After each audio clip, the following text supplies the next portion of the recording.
Donc pour la deuxième partie de cette grande introduction, on va adopter un point de vue, après le point de vue du physicien, c'est un petit peu le point de vue de l'informaticien avec Anthony Leverrier de l'INRIA.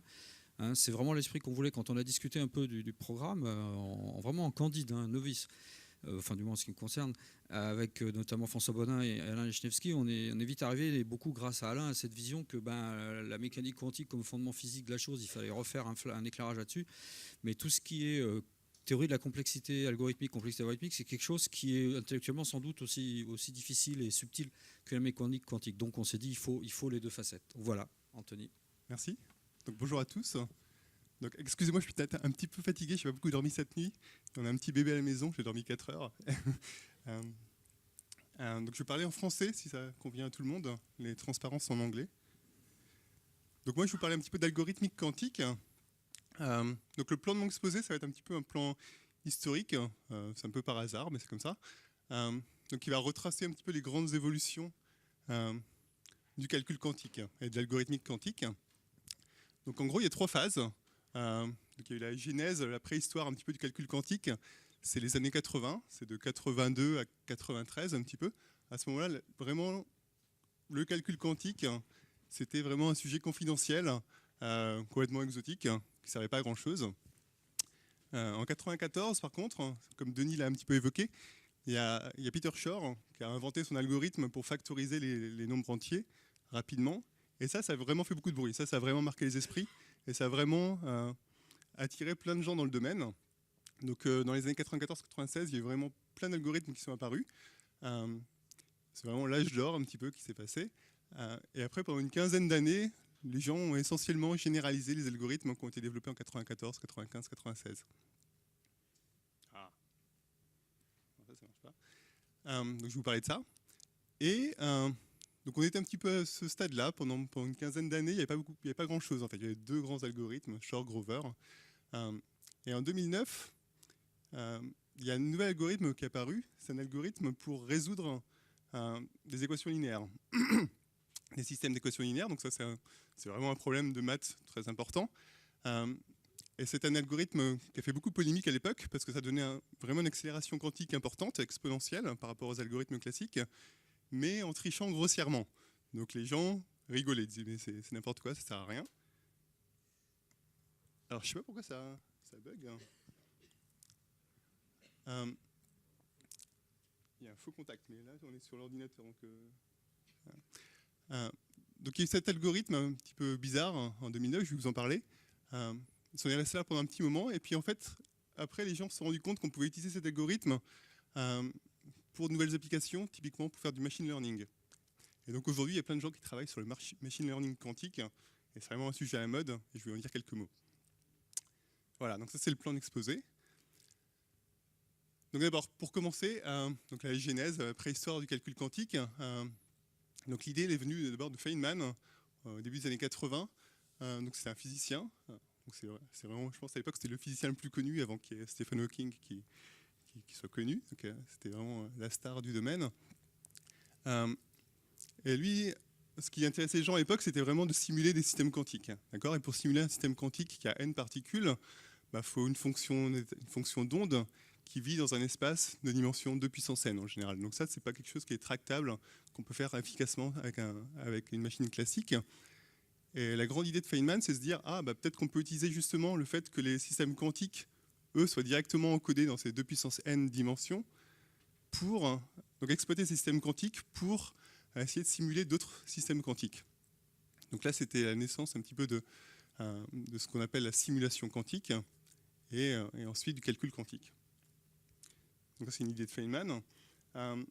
Quelques années plus tard, il y a David Deutsch, en Grande-Bretagne, qui lui, c'est vraiment un informaticien pur et dur.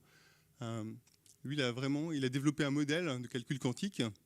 Donc il a développé un modèle de machine de Turing quantique. Donc pour le calcul classique, on sait qu'on peut représenter n'importe quelle architecture, n'importe quel ordinateur. On peut réduire ça on peut représenter ça par une autre machine qu'on appelle une machine de Turing, qui est universelle, qui peut faire tous les calculs possibles. Et lui, il a fait la même chose dans le cas quantique. Donc, il a développé un petit peu ce genre de framework quantique, donc très abstrait à l'époque, qui n'intéressait pas grand monde. En 93, il y a toujours des informaticiens, Bernstein et Vazirani, qui ont continué un petit peu ce travail. Donc on définit ce que c'était qu'une machine de Turing quantique efficace. Donc ce qui est finalement ce qui est aujourd'hui notre notion d'ordinateur quantique. Qu'est-ce qu'on peut faire de manière efficace avec une machine quantique en temps polynomial. Et ils ont été les premiers à trouver un exemple de problème, donc complètement artificiel, mais un problème de maths pour lequel il y a vraiment un avantage quantique. Donc c'est vraiment donc le problème c'est le suivant, c'est on a une fonction f qui est une fonction booléenne qui prend en entrée une chaîne de n bits et qui renvoie soit 0 soit 1 et c'est une fonction linéaire. Donc f de x égale a fois x où a c'est un vecteur et le but c'est de trouver a. Donc ça ils ont pu montrer que classiquement si on veut faire ça, si on veut résoudre ce problème classiquement, on a besoin de faire n appels à la fonction. Et quantiquement, on a juste besoin de faire une requête. On a juste besoin d'appeler une fois la fonction pour pouvoir trouver A. Donc là, c'est vraiment un exemple de problème complètement artificiel qui ne sert à rien, enfin, pas grand-chose, mais pour lequel on peut vraiment démontrer un avantage quantique. Mais bon, ça n'a pas marqué les esprits, donc les gens n'étaient pas... Jusqu'à ce stade-là, c'est vraiment resté assez confidentiel. Et en 94, donc là, il est vraiment... la première révolution, on va dire, c'est vraiment Peter Shor, qui est là en haut à droite, qui a trouvé un algorithme qui donne un avantage exponentiel par rapport au cas classique pour factoriser les grands nombres entiers. Et pourquoi ça c'est important ? C'est important parce que la plupart de la cryptographie qui est utilisée aujourd'hui, qu'on utilise pour Internet, qu'on utilise tous les jours, donc il y a beaucoup d'algorithmes de cryptographie qui utilisent comme argument de sécurité le fait que factoriser les grands nombres entiers, c'est compliqué. On ne sait pas faire ça classiquement de manière efficace.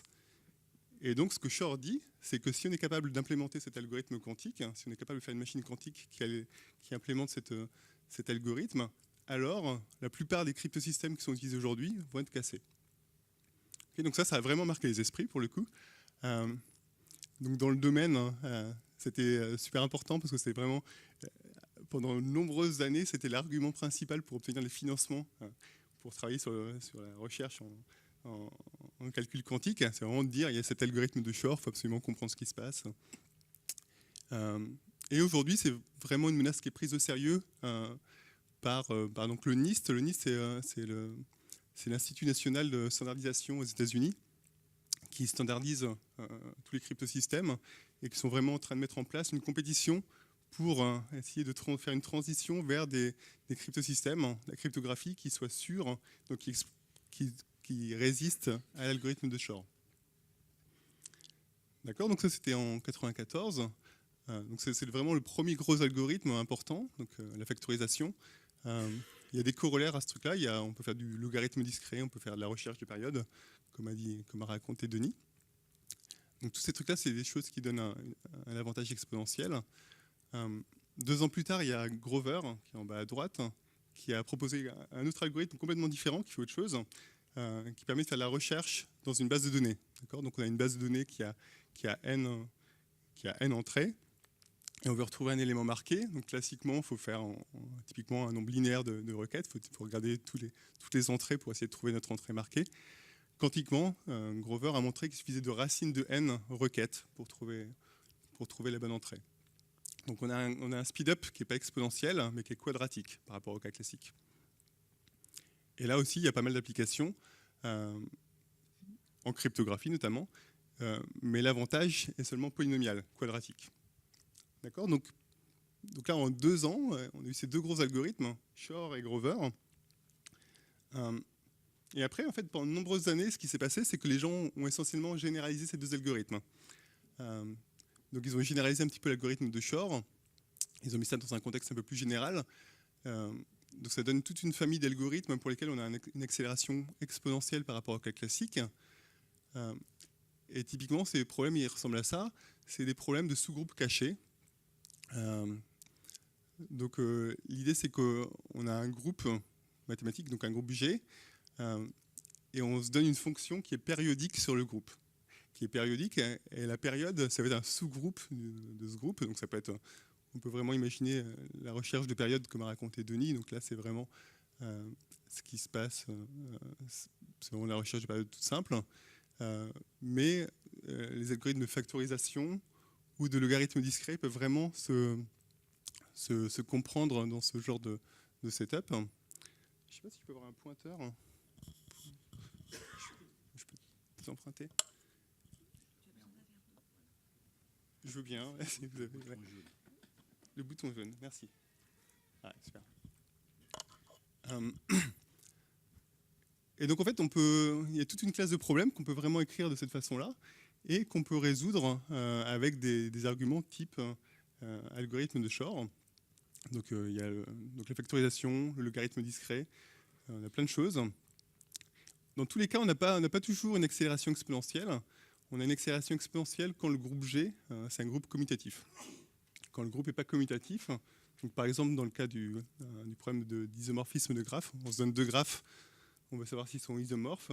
Le groupe G sur lequel on travaille, c'est le groupe des permutations.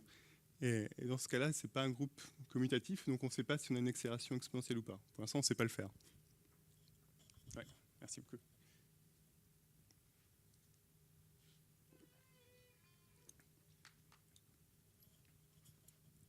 Donc voilà, donc ça c'est toute une classe de généralisation de l'algorithme de Shor. Donc ça c'est un premier pan du travail qui a été effectué pendant les années post-95-96. Le deuxième aspect du travail, c'était de généraliser l'algorithme de Grover.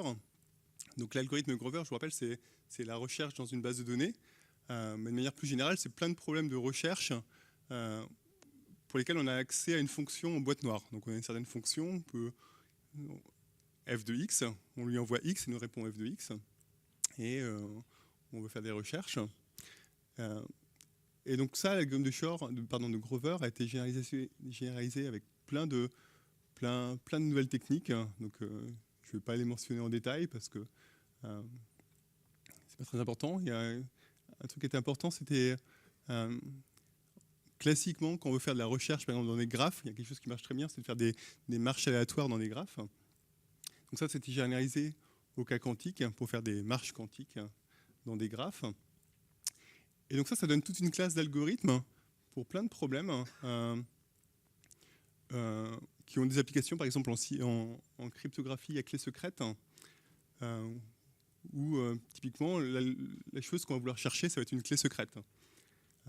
Et dans ce cas-là, on va avoir une accélération quadratique par rapport au cas classique. Donc on ne va pas complètement casser le cryptosystème, mais on va l'accélérer par rapport au cas classique. Donc typiquement, si on veut restaurer la sécurité du cryptosystème pour lutter contre ce type d'attaque, on va devoir doubler la taille de clé pour compenser cette accélération quadratique. Et ce qui est intéressant, c'est que dans ce genre de modèle, donc les modèles où on a accès à une fonction en boîte noire, on peut vraiment prouver des bornes inférieures. On peut prouver qu'on ne peut pas avoir une accélération exponentielle quand on passe au cas quantique. On sait qu'on peut avoir juste une accélération au plus polynomiale. D'accord ? Donc là, on a vraiment des choses, on a toute une famille de problèmes pour lesquels on a la bonne complexité. On a des algorithmes et on sait qu'on ne peut pas faire bien mieux que ça. D'accord ? Donc pour résumer un petit peu ce qui s'est passé typiquement entre 95 et 2010, en 95, il y a eu 95-96, il y a eu deux gros algorithmes qui sont apparus. Donc la factorisation, l'algorithme de Shor, la recherche dans des bases de données, donc l'algorithme de Grover. Donc ensuite, pendant une quinzaine d'années, ce qui s'est passé, c'est que vraiment les gens ont essentiellement généralisé ces deux grands algorithmes, mais il n'y avait pas grand-chose d'autre en fait. Donc on disait vraiment le calcul quantique, c'est deux algorithmes, il y a Shor et il y a Grover. C'était en 95 et depuis on n'a rien fait. Voilà, est-ce qu'il y avait juste ça ou est-ce qu'il y a autre chose ? Quelque chose que je ne vais pas trop mentionner dans l'exposé, mais qui est important aussi, notre application, c'est toutes les applications pour la chimie quantique. C'est un petit peu l'idée de Feynman du début, c'était utiliser un système quantique pour simuler un autre système quantique. Et donc ça en particulier, ça a des applications en chimie où on veut calculer des énergies, par exemple, de certaines molécules. Donc ça, il y a des algorithmes quantiques pour faire ça. Ça, je ne connais pas très bien, donc je ne vais pas en parler. Mais donc, jusqu'à il n'y a pas très longtemps, c'était un petit peu ça la situation. Donc c'était un petit peu, donc c'était très bien en 95, c'était très bien en 2000, et puis au fur et à mesure, les gens disaient est-ce qu'il n'y a que ça ou est-ce qu'il y a autre chose ? Et donc en 2009-2010, ce que je vais raconter maintenant, il y a eu un algorithme qui est apparu, donc ça s'appelle HHL, pour le nom de ces trois créateurs, qui est un algorithme pour résoudre des systèmes d'équations linéaires. D'accord ? Et donc ça, donc à l'époque, ça a fait un petit peu de buzz. C'était très polémique, mais aujourd'hui, c'est vraiment ce qui est à l'origine d'une sorte de boom dans le domaine pour le machine learning quantique. Donc, donc juste le problème qu'on veut résoudre, c'est vraiment un problème très basique en mathématiques. Et donc on se donne une matrice n fois n qui est une matrice A et un vecteur B. Et on veut résoudre le système d'équations linéaires AX égale B. On veut retrouver X. D'accord ? Donc ça, c'est vraiment un problème complètement central en mathématiques qui est utilisé partout. Mais là, on se dit, qu'est-ce qu'on va faire en quantique ? Est-ce qu'on va vraiment pouvoir faire des choses intéressantes ? Parce que classiquement, si on veut résoudre ce problème, la complexité, c'est au moins n carré. Il faut au moins être capable de lire toutes les entrées de la matrice A. On ne peut pas faire mieux que ça. D'accord ? Donc même quantiquement, on ne voit pas trop comment on va faire beaucoup mieux que ce qu'on sait faire classiquement. Et donc, il y a cet algorithme dont je vais vous parler qui permet de faire une complexité log n. D'accord ? Donc, un gain exponentiel par rapport à ce qu'on sait faire classiquement. Donc, ça paraît un petit peu incroyable. Parce que, comme je disais, même pour lire la matrice A, il faut un temps n carré.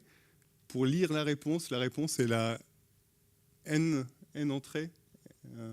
Donc, rien que pour écrire la réponse, il faut un temps n. Donc, qu'est-ce que ça veut dire, ce log n ? On triche un petit peu. Alors, qu'est-ce que ça veut dire tricher ? Voilà, donc en 2009, il y a Haro, Hasidim et Lloyd qui ont proposé un algorithme quantique pour résoudre ce problème. Donc il y a deux choses. D'abord, il y a toute une série de conditions qui doivent être vérifiées pour qu'on ait vraiment ce temps log n qui apparaisse à la fin. Donc ça, je vais en parler. Et surtout, là où on triche vraiment, c'est dans la façon dont on va donner la réponse. Okay, donc normalement, la réponse, c'est un vecteur x, x1, x2, x3, xn, avec n coordonnées. Donc ça, je dis que même pour juste énoncer x, il faut un temps n. Donc la façon dont on va tricher, c'est que l'algorithme ne va pas retourner le vecteur x, il va retourner un état quantique, donc ce qu'on note avec ce symbole, qui va être une superposition de n états, de 1 à n, et les coefficients de la superposition, donc les amplitudes complexes, ça va être les résultats de notre calcul. D'accord ? Donc on ne donne pas directement le vecteur x, qui est vraiment le résultat qu'on voudrait, on encode un petit peu la réponse ou la solution de cette façon un petit peu bizarre. Okay, donc est-ce que c'est utile ? Donc ça, c'est la grande question, c'est est-ce que c'est utile ? Est-ce que quand on reçoit une réponse de ce type-là, cet état quantique, est-ce qu'on peut exploiter ça pour faire des choses utiles ou pas ? Donc il y a plusieurs choses à dire. Donc avant même de parler de l'utilité, pour avoir ce speed-up exponentiel, on a besoin de plusieurs choses. Déjà, on a besoin qu'on n'ait pas besoin d'un temps n pour lire l'énoncé du problème, donc le A et le B. Donc on a besoin d'avoir une façon de pouvoir lire, ou de pouvoir en tout cas encoder B, donc l'énoncé du problème de manière efficace dans une mémoire quantique. On a aussi besoin de certaines conditions sur la matrice A. Elle ne doit pas être n'importe comment. Elle doit être, typiquement, elle doit être sparse, elle doit être creuse. Il ne doit pas avoir il doit avoir plein de zéros, typiquement. Et puis elle doit être bien conditionnée, c'est-à-dire que si on garde le ratio entre sa plus grande valeur singulière et sa plus petite, ça ne doit pas être trop grand. D'accord ? Donc elle doit être c'est aussi une matrice sympathique. Mais si ces conditions sont satisfaites, donc on a un algorithme quantique qui va être capable de renvoyer ce genre d'état quantique qui encode la solution et qui va tourner en temps polynomial en S et puis kappa, et surtout en temps logarithmique en n. D'accord ? Donc on a besoin que la matrice soit creuse et soit bien conditionnée. Donc la grande question, c'est est-ce que cet algorithme est utile ? Donc à l'époque, en 2009, quand c'est sorti, tous les gens de la communauté, hormis ces trois-là, tout le monde rigolait en disant c'est n'importe quoi, ça sert à rien, ils trichent complètement. Comment ont-ils osé publier un article en disant qu'il y avait une accélération quantique ? Donc je vais y revenir. Toujours est-il que quelques années plus tard, en fait, les gens se sont rendus compte que cet algorithme de résolution d'équations linéaires pouvait être utilisé comme une sous-routine dans plein d'autres algorithmes, en fait. Et donc, plein d'algorithmes, typiquement, qui sont utiles quand on fait du machine learning, quand on fait de l'apprentissage automatique. Donc, un exemple, c'est le suivant. On se donne n points, xi, yi, et on veut trouver une fonction qui interpole bien ou qui fit bien nos n points. Donc, on va se donner des fonctions fj qui vont être des fonctions qu'on se donne. Et typiquement, on veut trouver une fonction qui fit bien nos n points. Donc, on veut trouver des poids lambda j, tels que quand on prend la somme des lambda j fois fj, on obtient une fonction qui va bien approximer nos n points dans le plan. Il se trouve que pour faire ça, on peut complètement utiliser l'algorithme HHL de résolution d'équations linéaires, et on va avoir un algorithme qui va nous renvoyer un vecteur lambda. Donc, il va nous renvoyer, pareil, un état quantique lambda qui va encoder la réponse. D'accord ? Un autre exemple, donc c'est support de vecteur machine. Donc là, on se donne m points en dimension n. Donc on se donne des points xi, yi. Donc xi, c'est un vecteur en dimension n. Et yi, c'est juste plus 1 ou moins 1. D'accord ? Donc en gros, on se donne n points dans l'espace, m points dans l'espace. Et le plus 1 ou le moins 1, c'est juste des plus ou des moins. C'est juste un label qu'on met sur chaque point. Donc on a nos m points. Pour chaque point, on va dire si c'est plus ou moins. Et ce qu'on a envie d'avoir, c'est d'être capable de classifier ces points, d'être capable typiquement de trouver un hyperplan qui va bien séparer les plus des moins. D'accord ? Et si on a ça, après, quand on va se donner un nouveau point, xm plus 1, on va être capable de dire s'il est à gauche ou à droite de l'hyperplan, et on va être capable de deviner le label correct de ce point-là. C'est ça qu'on a envie de faire. Là encore, ça c'est un genre de problème, c'est un type de problème qu'on peut complètement réécrire comme une résolution d'équations linéaires. D'accord ? Donc on est capable encore une fois d'utiliser l'algorithme HHL comme une sous-routine pour être capable d'obtenir une réponse qui va nous donner cet hyperplan. Là encore, on triche un petit peu. L'hyperplan, on ne va pas le donner explicitement, on va le donner sous la forme d'un état quantique qui encode cet hyperplan. Donc ça continue, il y a toute une liste de problèmes qu'on peut résoudre de cette façon-là. Donc avant, vous voyez, on n'avait pas beaucoup d'algorithmes quantiques, et là maintenant, tout d'un coup, on a une explosion des algorithmes quantiques qu'on peut avoir. Donc par exemple, l'estimation de valeurs singulières ou de valeurs propres d'une matrice, c'est là encore des problèmes qu'on peut réécrire comme des résolutions de systèmes d'équations linéaires. Donc on peut encore une fois utiliser l'algorithme HHL pour faire ça, pour être capable, étant donné une matrice positive semi-définie, de trouver un vecteur propre avec une certaine valeur propre, ou d'être capable d'estimer les valeurs singulières de certaines matrices. D'accord ? Donc ça, c'est toute une liste d'algorithmes pour lesquels on exploite HHL de manière cruciale, et pour lesquels on va retourner la réponse d'une façon encodée, un petit peu bizarre. Donc est-ce que c'est utile ? Est-ce que ces algorithmes donnent vraiment une accélération quantique ? Parce que le fait que la solution soit encodée de cette façon si bizarre, si on veut vraiment retrouver la solution de manière classique, on est obligé de répéter plein de fois l'algorithme pour essayer de mesurer chacune de ces amplitudes pour essayer de retrouver leur valeur classique. Donc c'est pas clair si vraiment utiliser ce genre d'algorithme est utile ou pas. Donc il y a plusieurs choses à vérifier.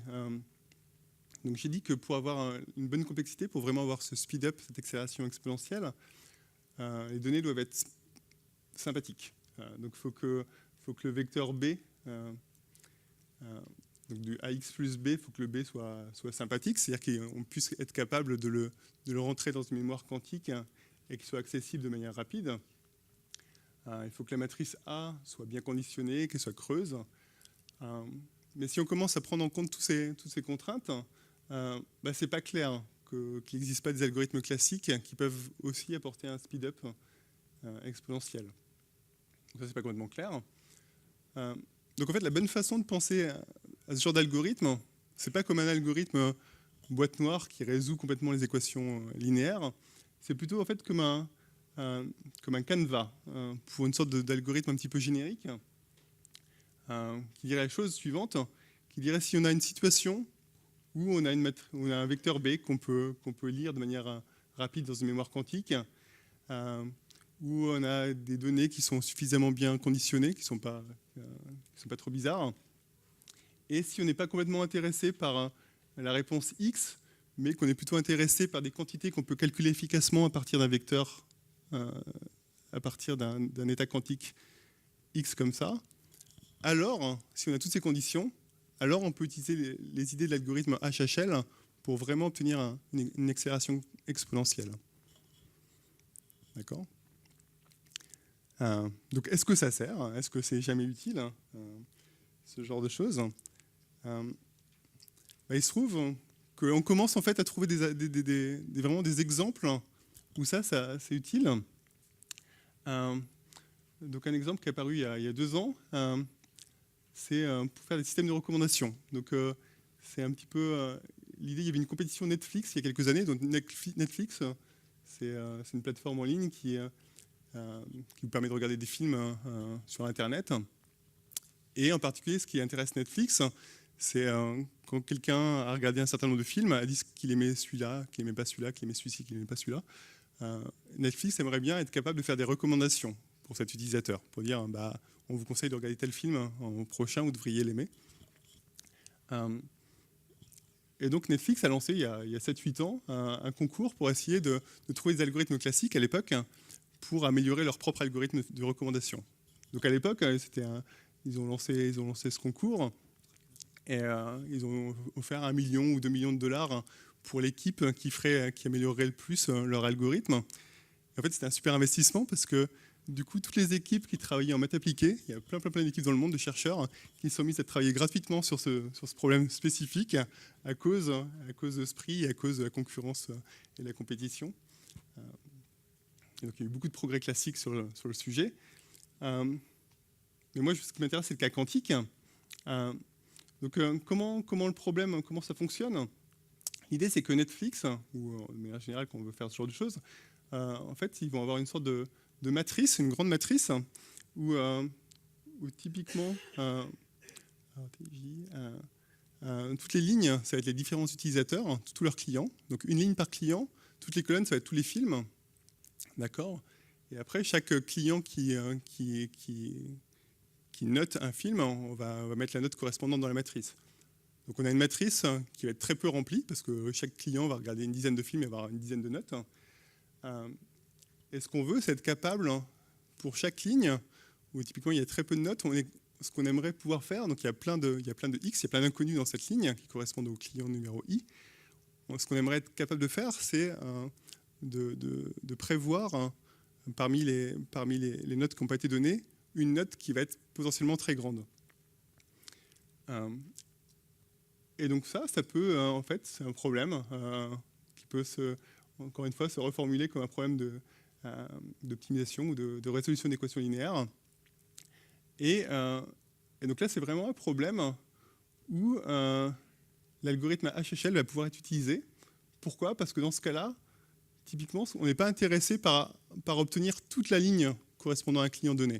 On s'en fiche un petit peu. Ce qu'on a juste envie d'avoir, c'est d'avoir une entrée de cette ligne qui a un grand coefficient, qui est une grande note. Et cette grande note, ça veut dire une grande amplitude dans l'état solution. Et ça, c'est quelque chose qu'on va...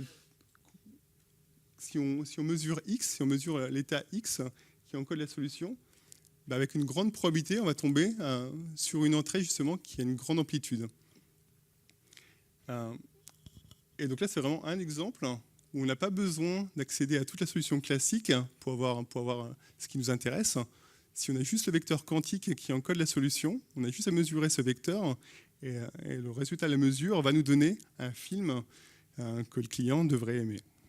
Donc ça, c'est un petit peu artificiel, mais c'est juste pour dire qu'il existe, cet algorithme HHL, il existe vraiment une situation où on peut l'exploiter pour obtenir une accélération exponentielle pour des problèmes pertinents. Voilà. avec ça, je vais conclure, juste pour dire que, contrairement à ce que beaucoup de gens pensent, il y a autre chose comme algorithme quantique que Shor et Grover. Donc, pendant très longtemps, c'était vraiment ça. Il y avait Shor et Grover, puis les généralisations de ces choses-là. Mais aujourd'hui, il y a plein d'autres choses. Donc, ce qui est vraiment très, très à la mode, c'est toutes les applications pour le machine learning. Donc là où la grande question, c'est quand même essayer de trouver des vraies applications qui soient pertinentes. Ça, c'est pas complètement clair. Les sujets qui vraiment aussi à la mode, je l'ai évoqué un petit peu tout à l'heure, c'est le fait que l'algorithme de Shor casse la plupart des cryptosystèmes utilisés aujourd'hui. Donc pendant longtemps, ça n'inquiétait pas trop les gens parce que l'ordinateur quantique, ça paraissait très loin. Depuis 4-5 ans, il y a Google, il y a IBM, il y a plein de gens qui se mettent dessus, donc le nombre de qubits est en train d'augmenter. Donc on n'est pas complètement sûr qu'il n'y aura pas des ordinateurs quantiques à horizon 20-30 ans. Et donc aujourd'hui, si vous utilisez des cryptosystèmes habituels pour envoyer vos informations sur Internet et que vous voulez qu'elles soient sûres pendant 20 ou 30 ans, bah, c'est pas une bonne idée parce que si dans 30 ans, il y a un ordinateur quantique qui arrive, il va pouvoir casser tout ce que vous avez envoyé aujourd'hui, il va pouvoir lire vos données que vous avez changées aujourd'hui. Donc si on veut lutter contre ça, on veut faire une transition vers des algorithmes de cryptage qui soient résistantes à l'ordinateur quantique. Donc ça, c'est vraiment quelque chose qui est en train de se passer aujourd'hui. Et donc un truc que je n'ai pas mentionné, mais qui est, je pense, très pertinent pour les années à venir, et probablement un des premiers algorithmes qui sera utile dans l'industrie, c'est vraiment les algorithmes pour la chimie quantique, pour la simulation. Voilà. Et avec ça, je conclue et je vous remercie pour votre attention.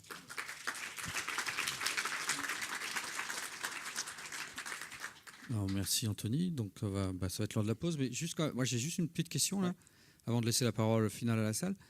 Bon, admettons, on a, pour faire le lien avec disait Denis, on a aujourd'hui peut-être des systèmes 10, 20, peut-être 50, on entend dire, qubits. 70. 70, logique. Non, physique. Physique, pardon, qui fonctionne. Après, logique qui marche pour... Enfin, c'est une autre histoire. Avec ça, est-ce qu'on résout des vrais problèmes ou c'est encore des problèmes on commence à résoudre des vrais problèmes intéressants avec tes algorithmes ou c'est encore des jouets Non, pour l'instant, c'est encore des jouets. Et combien il en faudrait de ordres de grandeur de qubits pour résoudre des problèmes de la vraie vie qui seraient compétitivement ancrés par rapport aux solutions classiques de calcul? Donc il y a deux nombres. Il y a le nombre de qubits physiques et il y a le nombre de qubits logiques. Donc ce que disait Denis, c'est que quand on va vouloir implémenter un algorithme, les qubits ne vont pas être parfaits, il va y avoir de la décohérence.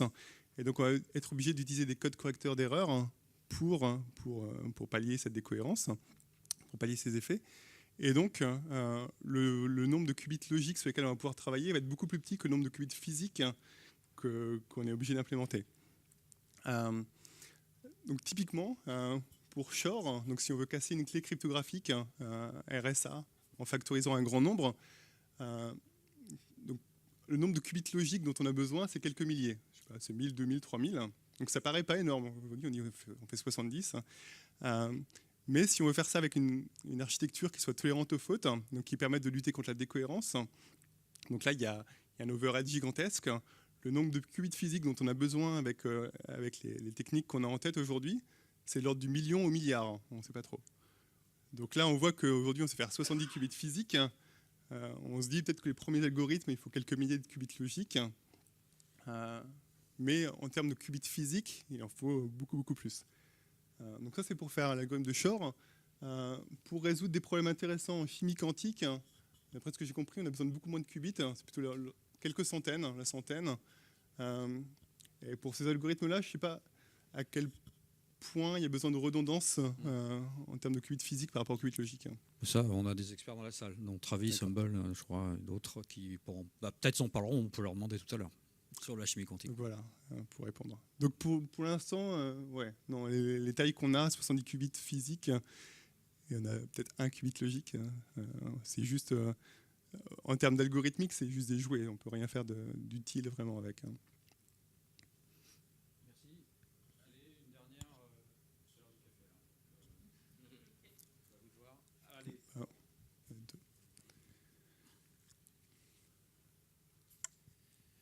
Donc une question plutôt naïve dont je pense connaître la réponse, mais je ne suis pas sûr. On a des simulateurs d'ordinateurs quantiques. Donc est-ce qu'en implémentant un algorithme quantique sur un ordinateur classique à l'aide d'un simulateur, est-ce qu'il y a des gains de performance ou pas? Je pense pas. Alors, il y a les simulateurs donc, Atos, on va peut-être nous en parler après. Donc, ils savent faire 40 qubits, si j'ai bien compris, enfin, c'est l'ordre de grandeur. Et à chaque fois qu'on va augmenter d'un qubit, typiquement, ça va doubler la complexité de calcul classique. Donc, peut-être qu'on sait faire 40 aujourd'hui, on saura faire 50 dans 10 ans, mais ça va bloquer, on va coincer à un moment donné. Donc, je suis pas sûr que ce soit une solution viable pour résoudre des problèmes classiques intéressants, de les encoder d'abord via un simulateur classique. Je sais pas. Mais bon, donc les deux sont exponentiels. C'est ouais. ça, avec des exponentiels qui s'annulent essentiellement. Je sais pas. Okay. Là, je suis pas assez spécialiste pour m'engager là-dessus. Mais moi, a priori, c'est pas forcément une bonne idée de faire ça. Je pense que l'intérêt des émulateurs quantiques type Atos, c'est vraiment plus de faire une sorte de benchmarking, comprendre ce qui se passe dans vraiment un système physique et pouvoir comparer avec ce qu'on attend, ce genre de choses, plutôt que d'essayer de trouver directement une solution à un problème. Ok. Et une autre question, si possible. Donc les systèmes linéaires, bon, bien sûr, il y a beaucoup de travail classique qui a été fait dessus. Probablement, les algorithmes sont meilleurs que n carré, non? Sur certains des méthodes pour des matrices sparses. Ah ouais, je sais pas, mais c'est forcément, oui. Peut-être que c'est un peu meilleur hein, si on sait qu'elle est sparse et qu'on a une façon rapide d'accéder juste aux entrées de la matrice qui sont non nulles. Oui. Donc oui, dans ce cas-là, effectivement, on peut avoir des choses meilleures que n carré, que le truc naïf. Donc ce que je disais tout à l'heure, je disais si on veut vraiment comparer au cas classique et que dans le cas classique aussi, on s'autorise le fait qu'on n'a pas besoin de lire toute la matrice A, mais qu'on a une sorte d'oracle qui nous dise juste la IM coordonnée non nulle de la troisième ligne de A, c'est ça. Dans ce cas-là, effectivement, on peut peut-être avoir des choses beaucoup plus rapides que n carré, potentiellement logarithmique, je ne sais pas. Dans certains cas, dans certains cas. Donc, est-ce que c'est une étude un peu systématique qui a été faite de comparaison entre les algorithmes classiques et quantiques je ne sais pas. Je suis pas sûr que les gens aient toujours fassent toujours l'effort de faire ça. C'est plus facile de vendre un papier, un résultat quantique en disant on fait un truc en temps logarithmique. Sans vraiment essayer de comparer exactement avec la vraie compétition classique. Je ne suis pas sûr que les gens fassent cet effort. Parce que, Merci. Merci. Mais c'est une bonne question. Bon, merci encore.